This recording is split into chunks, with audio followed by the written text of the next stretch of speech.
할렐루야. 예수님 오셔서 여러분들에게 기쁨과 즐거움과 구원과 영생과 천국을 허락해 주셨습니다. 12월 달만 예수 그리스도의 탄생을 기뻐하는 것이 아니라 여러분 삶 속에서 그리고 영원토록 예수 그리스도와 함께 있는 이 축복이야말로 우리들에게 큰 기쁨인 줄로 믿습니다. 메리 크리스마스. 항상 예수 그리스도의 기쁨을 누리시기를 바랍니다. 오늘 말씀은 누구나가 다 익숙한 말씀이고 또 누구나가 좋아하는 말씀입니다. 안디옥 교회와 바나바, 또 바나바와 안디옥 교회. 그래서 안디옥 교회와 바나바는 뗄 수가 없고 또 바나바와 안디옥 교회는 뗄 수가 없습니다. 예수님께서 승천하시면서 예루살렘 교회를 결국은 세우셨는데 또한 예루살렘 교회와 제1호 교회라고 한다면 안디옥 교회는 제2의 교회가 되었습니다. 근데 하나님께서 원하시는 교회는 예루살렘 교회도 하나님께서 원하시는 교회였지만 또 안디옥 교회는 더욱더 하나님의 뜻을 쫓아 세워진 아름다운 교회였습니다.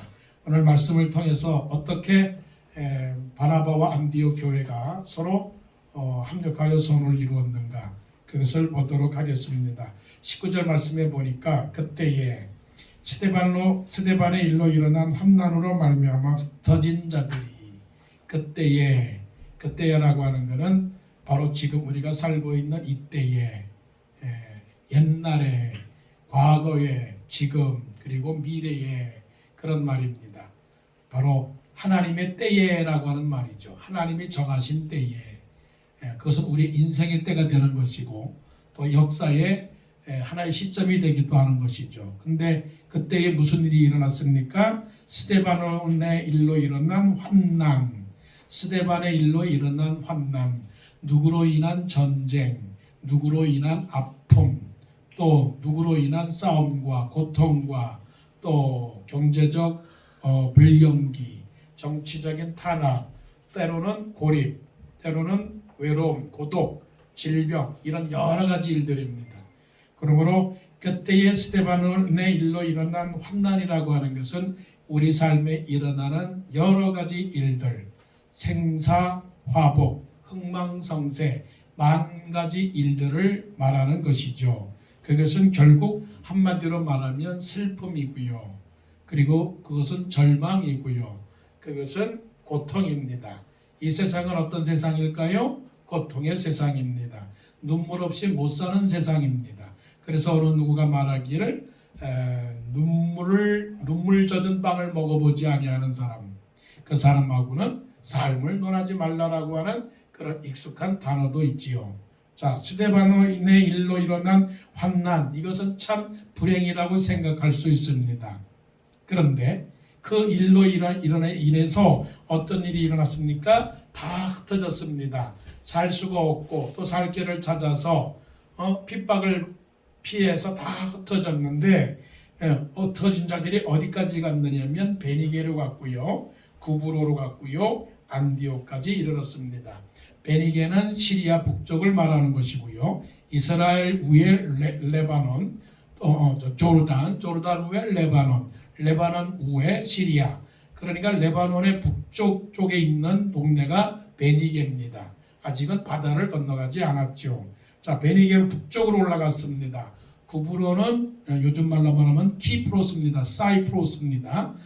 터키 남쪽에 있는 섬을 말하는 거죠. 휴양지도 되지만 이 섬나라입니다. 섬에까지 배를 타고 도망가게 되었죠. 안디옥은 지금의 터키 북쪽, 중부 이쪽에 있는 것을 말합니다. 그러니까 예루살렘에서 핍박이 일어나니까 예루살렘에 있는 성도들이 다 뿔뿔이 흩어졌습니다. 이 흩어졌다라고 하는 것을 뭐라고 말하냐면 스프레드 했다. 또 헬라어 말로 말하면 디아스포라라고 말합니다. 디아스포라, 흩어진 사람들. 하나님은 사람들이 모여있는 것보다도 또 흩어지는 것을 좋아해요. 그래서 예루살렘과 온 유대와 사마리아와 땅끝까지 어떻게 해요? 땅끝까지 복음을 전하라고 말씀하시는 것은 땅끝까지 흩어지라 말씀하셨습니다. 유대인들도 이 전 세계에 흩어졌습니다. 중국 사람들도 흩어졌습니다. 한국 사람들도 세상에 다 많이 흩어졌습니다. 그런데 유대인이 흩어진 것은 돈 벌려고 흩어진 것이고요. 중국 사람들이 흩어진 것은 음식점을 차리려고 흩어진 것이지만 한국 사람들이 흩어진 것은 왜 흩어졌느냐 하면 교회를 세우기 위하여 흩어졌습니다.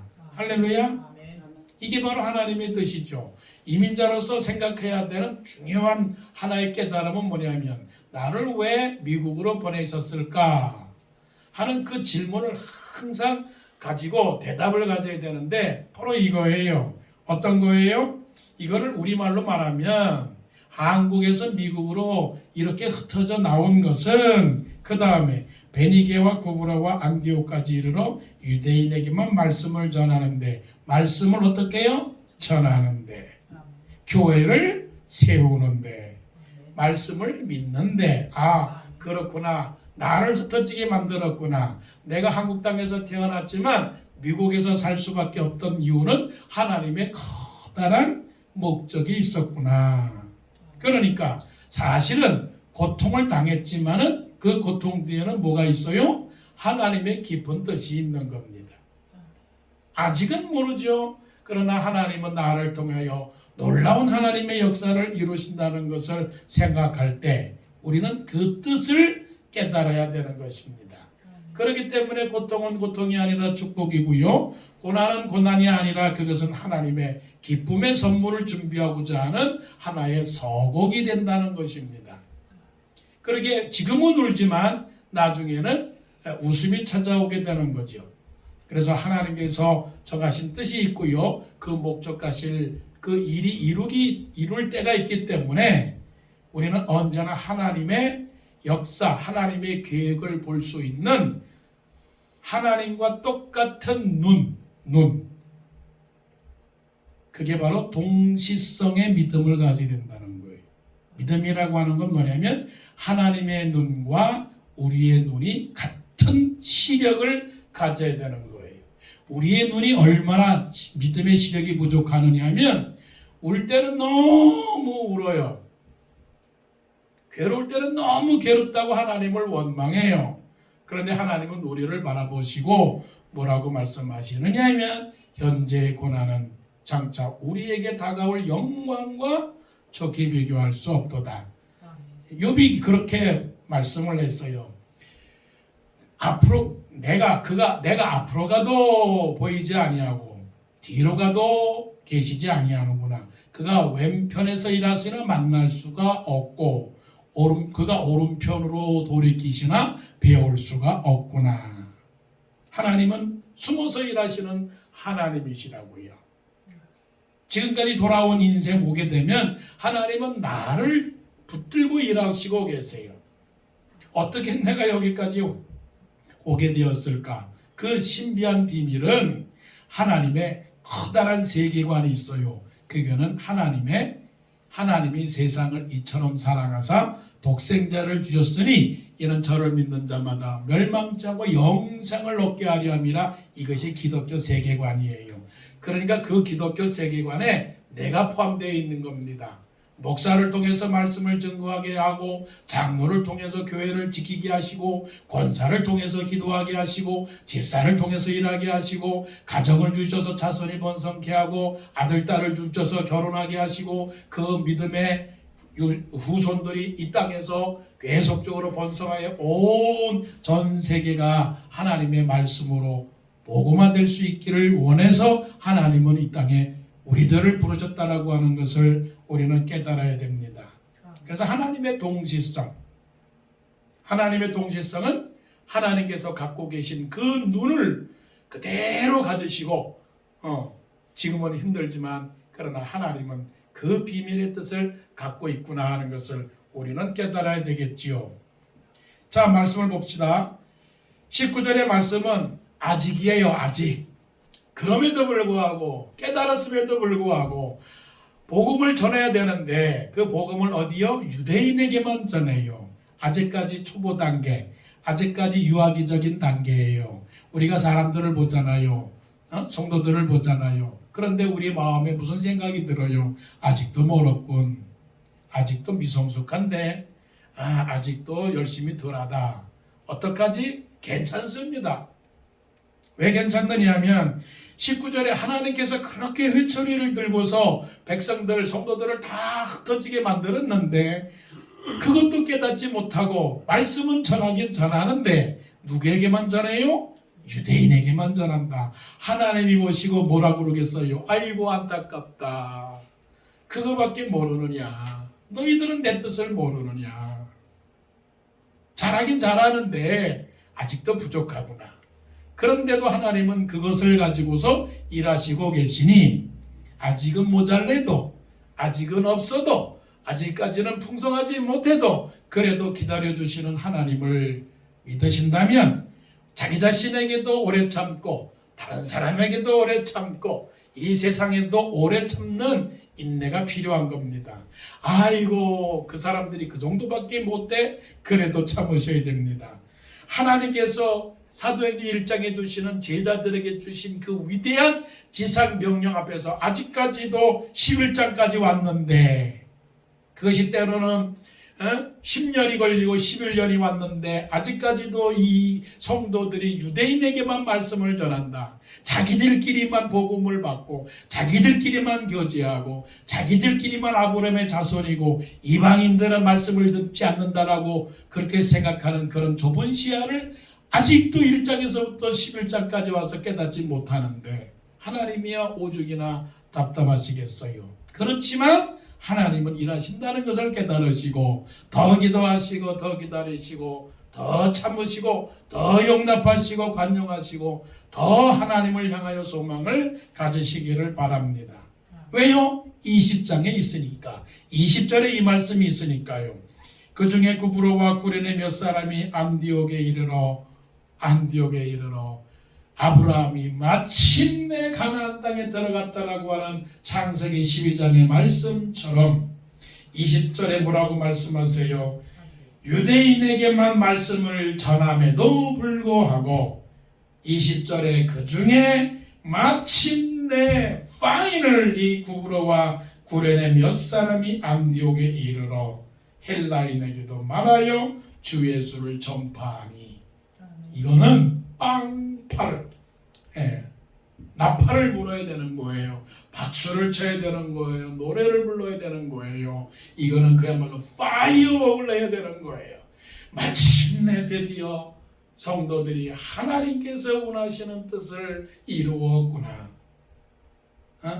베토벤의 정말 그 영광의 합창곡, 전원합창곡을 부르는 그러는 그 위대한 노래, 그 위대한 예배, 박수를 쳐도 1시간 안에 열을 365일을 박수를 쳐도 잘했어요, 정말 잘했어요 라고 박수를 칠 수밖에 없는 이 초점, 이 포인트라고 해요. 포인트.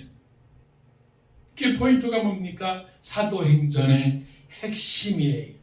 교회의 핵심이에요. 신앙의 핵심이에요. 믿음의 핵심. 그게 뭐냐?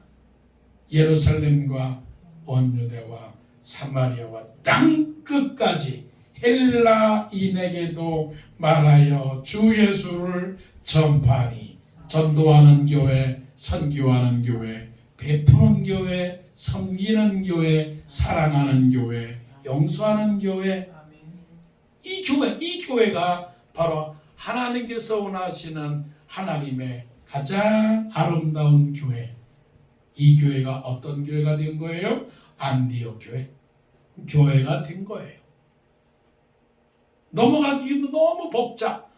헬라인에게도 말하여 주 예수를 전파하니 21절에 주의 손이 그들과 함께 하심에 수많은 사람들이 믿고 주께 돌아오더라. 스텝 바이 스텝 유대인에게만 말씀을 전하는 A의 단계, 그 중에 헬라인에게도 말하여 주 예수를 전파하는 B의 단계, 21절에 드디어 C의 단계, 번성함과 부흥함과 풍요로움과 복음화와 세계 전도화와. 그래서 예수 그리스도 안에서 헬라인이나 유대인이나 자유자나 종이나 다 그리스도 안에서 하나가 되었다라고 하는 이 놀라운 하나님의 교회의 모델을 보여주는 것이죠. 자, 이거를 한 묶음으로 본다면 하나님의 동시성의 결과인데, 자, 이제는 예루살렘 교회가 어떻게 태도가 변화되었는가를 보게 되는 거죠. 자, 안디옥 교회가 이렇게 움직였어요. 꿈틀댔습니다. 안디옥 교회가 어떻게 꿈틀댄 거예요? 헬라인에게도 복음을 전했다는 소식을 듣고 예루살렘 교회가 정신이 바짝 드는 거예요. 예루살렘 교회가 어떤 교회입니까? 고전적인 교회, 옛날 교회, 전통적인 교회, 또 어떤 교회? 자기 중심적인 교회, 때로는 종족 중심적인 교회, 집단 교회, 고립된 교회, 유대인들만 모이는 교회, 그래서 유대인들을 우선으로 하는 교회, 그래서 헬라파 과부들은 무시를 당하는 교회, 그런 교회였는데 헬라인에게도 복음을 전받았다라고 하는 말씀을 듣고 소식을 듣고 보세요. 움직이기 시작했어요. 안디옥 교회가 움직이니까 예루살렘 교회가 움직였습니다. 22절 보세요. 예루살렘 교회가 이 사람들의 소문을 듣고라고 하는 건 루머가 아니에요. 루머가 뉴스예요. 뉴스. 우리는 루머하고 뉴스하고 조금 혼동한단 말이에요. 여러분, 교회에 뉴스를 전합니까? 아니면 교회에 루머를 전합니까? 이거는 소문이라고 하는 건 소식을 말하는 거예요. 소문. 풍문이 아니에요. 풍문. 뉴스. 굿뉴스예요. 굿뉴스가 뭐냐면, 야, 저 교회가 싸우더라. 저 교회가 안 좋더라. 이거는 풍문이고, 그 교회가 부흥하더라. 그 교회가 사랑스럽더라. 그 교회가 기도하더라. 그 교회가 부흥하더라. 이게 바로 소문이라고요. 그 소문을 예루살렘 교회가 들었어요. 듣고서 이 사람들의 소문을 듣고 바나바를 안디옥까지 보내니. 이상하지 않아요? 어떻게 예루살렘 교회가 이런 소문을 듣고 결정을 했는데 누구를 보냈습니까? 바나바를 안디옥까지 보냈다라고 하는 사실이 의문스럽지가 않아요? 여러분, 자연스러운 거예요. 여러분, 고질적인 편견과 전통, 습관, 경험, 역사라고 하는 건 단숨에 깨지지 않아요. 자기 자신을 보세요. 여러분들의 식생활 습관을 깨집니까? 안 깨집니까? 바꾸기가 힘들어요. 바꿀 때는 있어요. 자기 몸이 생사가 위태로울 때는 바꿉니다. 설탕 많이 드지 마세요. 고기 많이 드지 마세요. 그럴 때는 바꾸게 됩니다. 절박할 때는 바꾸지만 자기의 고집과 편견과 아집과 경험과 지식과 윤리관과 세계관, 정치관, 이념, 이게 굉장히 어려운 거예요. 그런데 예루살렘 교회가 이 사람들의 소문을 듣고 바나바를 안디옥까지 보내니, 자, 19절, 20절, 21절에서 안디옥 교회가 박수를 받아야 되겠지만 예루살렘 교회가 바나바를 안디옥까지 보내는 이 사건은 예루살렘 교회가 역시 먼저 세워진 예루살렘 교회로서, 장자 교회로서, 어머니 교회로서, 최초의 교회로서 박수받을 만한 일이다. 그래서 우리는 안디옥 교회도 박수를 쳐야 되고 예루살렘 교회도 이때에 이제에 와서는 박수를 칠 만하다. 그래서 하나님은 모든 교회를 통하여 영광을 받으시는 거예요. 왜? 헬라인에게도 말씀을 들었다라고 하는 소식을 듣고 보냈다라고 하는 건 뭐예요? 우리도 동참한다. 우리도 지원한다. 우리도 도와주겠다. 우리도 배우겠다. 우리도 협력하겠다라고 하는 뭐예요? 터닝 포인트가 됐다는 거예요. 터닝 포인트. 그만한 뭐예요? 여력이 있고 그만한 힘이 생겼다는 거죠. 그게 뭐예요? 동력이에요. 동력. 무슨 동력? 위대한 결정을 할 수 있는 동력이에요. 동력. 우리 삶에 동력이 필요해요. 결정의 순간들, 결심의 순간들이 필요해요. 지금까지 지내왔던 모든 과정 속에서 나를 포기하고 하나님께서 원하시는 것들을 반드시 깨닫고 그쪽 방향으로 집중하겠다라고 하는 결정의 순간, 세상 말로 말하면 게임 체인저가 필요하다는 거예요. 다른 사람이 게임 체인저가 필요한 게 아니라 내가 게임 체인저가 필요해요. 잘하고 있는 줄도 알아요. 열심히 살고 있는 줄 알아요. 그러나 예루살렘 교회도 마찬가지예요. 예루살렘 교회도 본인들은 잘하고 있다고 생각했지만 하나님의 점수에 들지 못했거든요. 그런데 예루살렘 교회가 이러한 하나님의 결정을 할 수 있는 동료.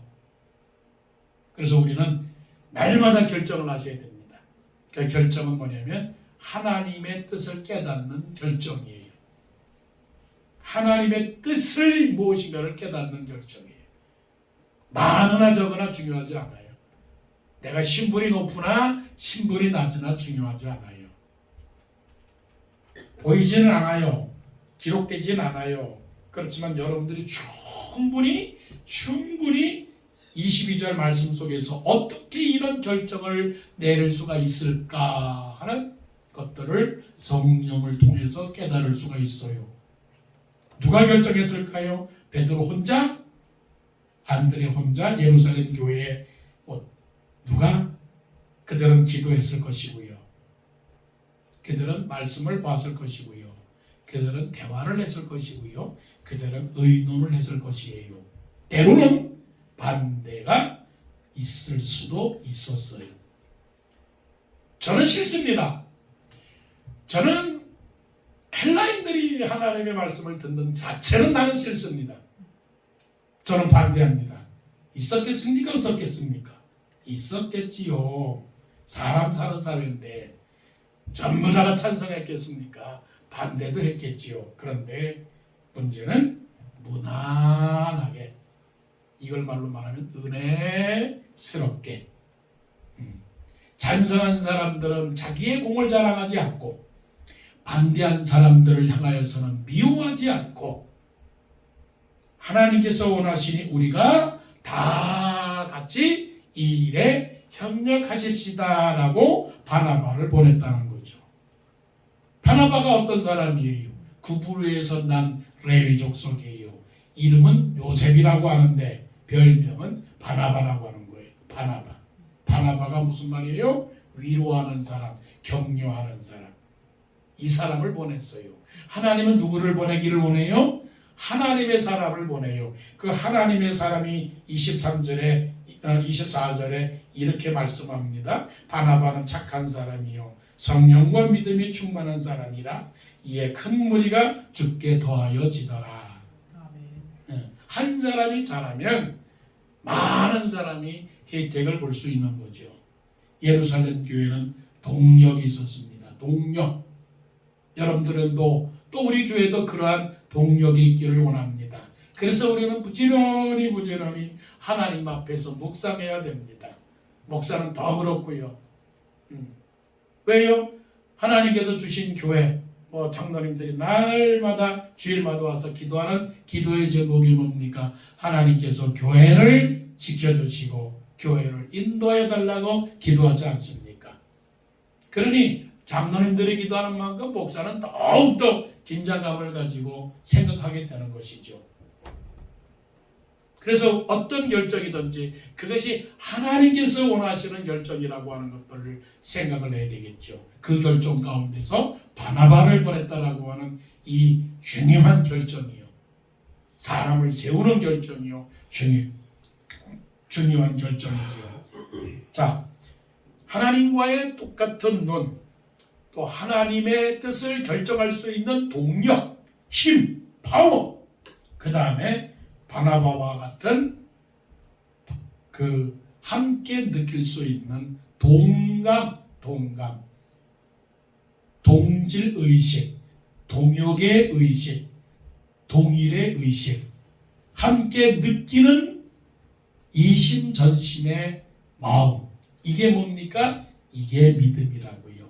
이런 믿음의 사람이 결국은 하나님의 뜻을 이루는 사람이고, 이런 사람이 결국은 안디옥 교회를 대표하는 것이고 예루살렘 교회를 대표하는 것이고, 이런 사람이 있기 때문에 결국은 안디옥 교회가 하나님의 교회로서 성장할 수 있었던 거죠. 자, 안디옥에 갔습니다. 바나바가 안디옥에 갔는데, 가서 보니까 23절에 하나님의 은혜를 보고 기뻐하여 모든 사람에게 굳건한 마음으로 주와 함께 머물러 있으라. 바나바가 그 성도들을 향하여 권면합니다. 그 권면하는데 조금 어려운 권면이에요. 그 어려운 권면은 뭐냐면, 하나님의 은혜를 보고 굳건한 마음으로 주와 함께 머물러 있으라. 바나바가 처음으로 가가지고 그 안디옥 교회 가서 처음으로 가가지고 교인들에게 해주는 권면이 이 권면이에요. 여러분들에게 해줄 수 있는 권면이 있다면 어떤 권면을 듣기를 바라요? 우리의 기도가 어떤 기도입니까? 여러분 한번 기도의 제목을 생각을 해보세요. 목사님 기도해 주세요 라고 말하면 어떤 기도를 원하세요? 건강하기를 바라요, 잘 되기를 바라요, 부자 되기를 바라요, 성공하기를 바라요, 승진하기를 바라요, 합격하기를 바라요. 그런 기도겠지요. 바나바가 예루살렘 교회를 대표해서 성도들에게 권면하는 권면은 주와 함께 머물러 있으라. 주님을 떠나지 말라. 주님을 떠나지 말라. 영어 성경으로 보게 되니까 이 말씀이에요. 영어 성경으로 보니까 23절에 보니까 encouraged them all to remain true라고 그랬어요. to remain true. 진실하라. 누구에게? 그대로 예수 그리스도께 진실하게 remain 하라라고. remain 하라. 그대로 남아 있어라. 그 자리에 그대로 서 있어라. 흔들리지 마라. 흔들리지 마라. 성도들이 들어야 될 믿음의 메시지는 뭐냐면, 믿음이라고 하는 것은 큰 거 작은 거가 아니고 믿음은 지키는 거예요. 지키는 거. 버리지 않는 거예요. 떠나지 않는 거예요. 요동하지 않는 거예요. 흔들리지 않는 거예요. 쉽게 말하면 stay calm. 그거는 베드로를 통해서 우리가 알 수 있잖아요. 갈릴리 바다를 예수님과 함께 배를 타고 건너가는데 풍랑이 일었습니다. 바람이 부릅니다. 그러니까 배가 흔들려서 빠져갈 것을 두려워합니다. 그러니까 제자들이 예수님 저 밑에 계시는 예수님을 깨웁니다. 그리고 뭐라고 말합니까? 주여 우리가 죽게 되었습니다. 죽게 되었습니다. 우리가 죽게 된 것을 돌아보지 아니하시나이까. 그런데 예수님께서 뭐라고 말씀하십니까? 내가 여기 있다. 내가 너희들과 함께 있다. 무서워하지 마라. 두려워하지 마라. 그렇게 말씀하지 않습니까? 신앙이 가장 좋은 신앙은 그대로 자기의 자리를 지키는 사람이에요.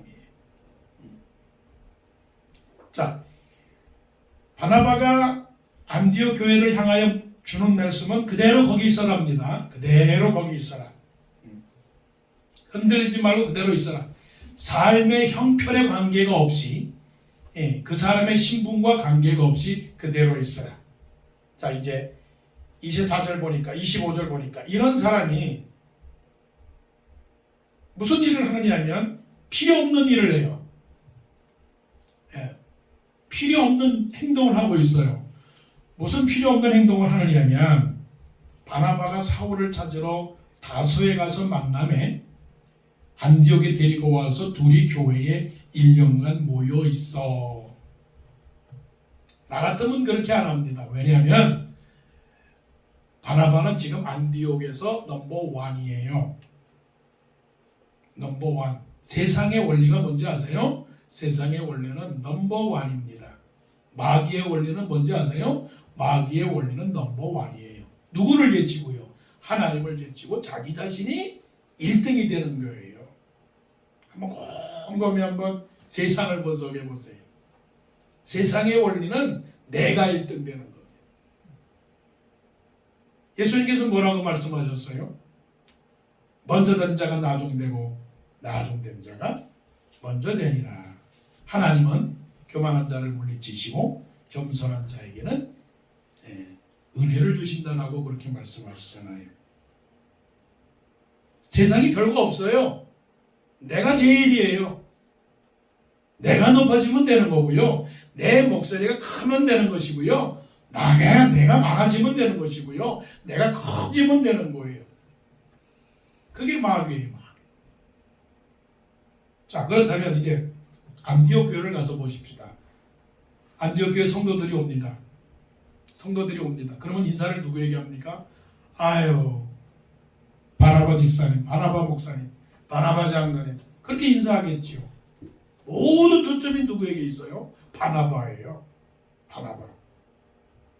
사람들이 말을 합니다. 바나바 때문에 우리 교회가 이렇게 된 거야. 바나바가 있었기 때문에, 그 사람의 믿음 때문에, 그 사람의 인격 때문에 우리가 2사람밖에 없었고 3사람밖에 없었는데, 갑작스럽게 우리 교회가, 안디옥 교회가 부흥된 이유는 뭐야? 큰 무리가 죽게 도와여 주더라. 바나바야, 바나바. 영웅이에요. 사람들은 영웅을 만들기를 원해요. 물론 우리 교회는 영웅은 없죠. 다 군사들밖에 없죠. 근데 세상은요, 하물며 다른 데서도, 교회 안에서도, 기독교 안에서도 영웅 만들기를 바라는 거예요. 영웅 만들기. 기독교의 신화, 레전드. 교회에는, 세상은 레전드가 필요하지만 교회 안에서는 레전드라고 하는 인물 자체가 필요가 없어요. 왜냐하면 바나바는 다 자기에게 집중이 되잖아요. 이리 오세요. 식사 대접해 드릴게요. 좋은 거 드릴게요. 좋은 선물 드릴게요. 어떻게 해서라도 바나바는 최고의 권력자입니다. 교회 안의 권력자. 아니, 교회 안에 무슨 권력이 필요해요? 교회 안에도 마귀의 꼬임을 받으면 권력이 들어가요. 권력이. 내가 헌금을 제일 많이 내는 사람이다. 내가 교회 제일 오래된 사람이다. 내가 교회 최고의 연장자다. 내가 교회를 세운 그런 담임 목사다. 자, 근데 바나바가 사울을 찾으러 다소에 가서, 자, 여기서 이제 중요한 거는 사울은 어떤 사람인가? 사울은 배척받는 사람, 인정받지 못하는 사람, 쓸모없는 사람, 도피한 사람, 숨어 지내는 사람, 전혀 환영받지 못한 사람. 그래서 바울은 자기 고향에 가서 몰래 지금 숨어 있는 겁니다. 왜냐하면은 가이사랴로 그 다메섹에 가서 복음을 전하면서 예루살렘에서 복음을 전하는데 사람들이 싫어하니까, 그리고 가이사랴에서 다소로 믿음의 사람들이 바울을 동역하는 사람들이 바울을 다소로 보냈다고요.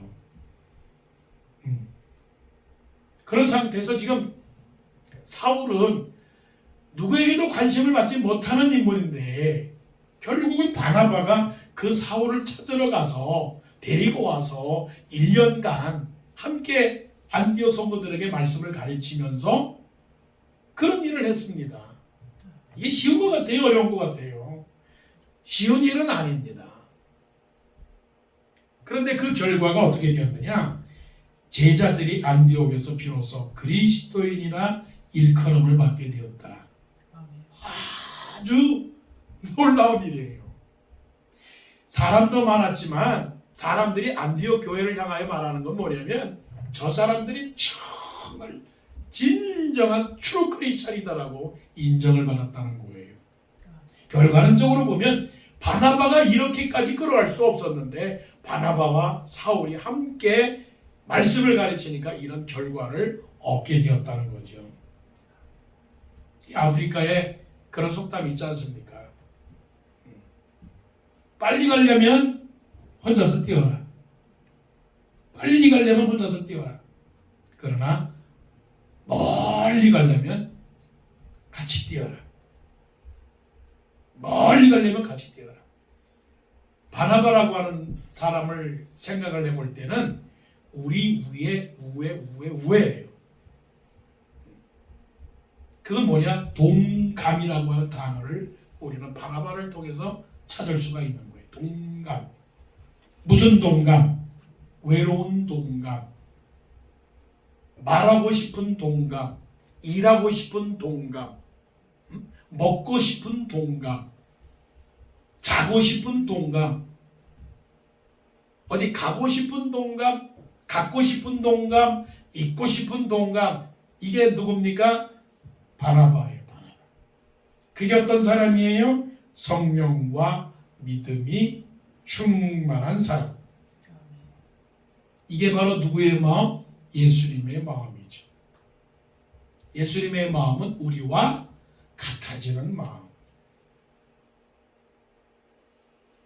중점이에요. 예수님은 누구와 같은 마음? 나 같은 마음. 나 같은 마음. 누구와 같은 마음?